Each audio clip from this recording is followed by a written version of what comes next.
12 मार्च 1993 दोपहर 1:30 मुंबई।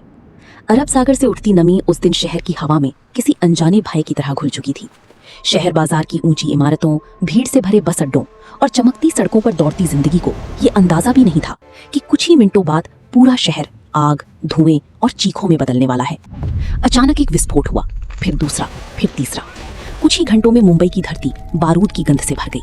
पुलिस की गाड़ियों के सायरन, जलती हुई कारें और सड़कों पर बिखरे हुए शव इस बात का संकेत दे रहे थे कि ये कोई साधारण हमला नहीं था। उस भयावह दोपहर के पीछे एक ऐसा नाम छिपा था जिसने आने वाले कई दशकों तक भारत की सुरक्षा एजेंसियों की नींद छीन ली। दाऊद इब्राहिम। मुंबई की डोंगरी इलाके की तंग गलियों में पला बढ़ा ये लड़का कभी साधारण अपराधों से शुरुआत करता था। उसके पिता पुलिस विभाग में थे, लेकिन दाऊद की दुनिया कानून से नहीं बल्कि डर और ताकत से चलती थी। 70 और 80 के दशक में जब मुंबई का अंडरवर्ल्ड तेजी से फैल रहा था, तब करीम लाला और हाजी मस्तान जैसे नाम अपराध की दुनिया पर राज कर रहे थे।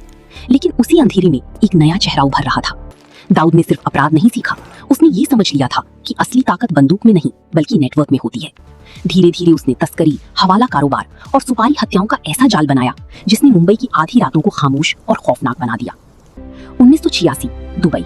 भारत की एजेंसियां समझ चुकी थीं कि दाऊद अब केवल एक गैंगस्टर नहीं रहा, वो अंतर्राष्ट्रीय अपराध जगत का हिस्सा बन चुका था। दुबई की चमचमाती इमारतों और आलीशान होटलों के पीछे बैठकर वो भारत में होने वाले अपराधों को नियंत्रित कर रहा था। बॉलीवुड से लेकर क्रिकेट और राजनीति तक हर जगह उसके नेटवर्क की परछाइयां दिखाई देने लगी। कहा जाता है कि उस दौर में मुंबई के कई बड़े फिल्म निर्माता उसकी धमकियों के कारण डर के साए में जी रहे थे। जिन लोगों ने उसके आदेश मानने से इनकार किया, वे अचानक गोलियों का निशाना बनने लगी। अपराध अब सिर्फ पैसों का खेल नहीं रहा था, वो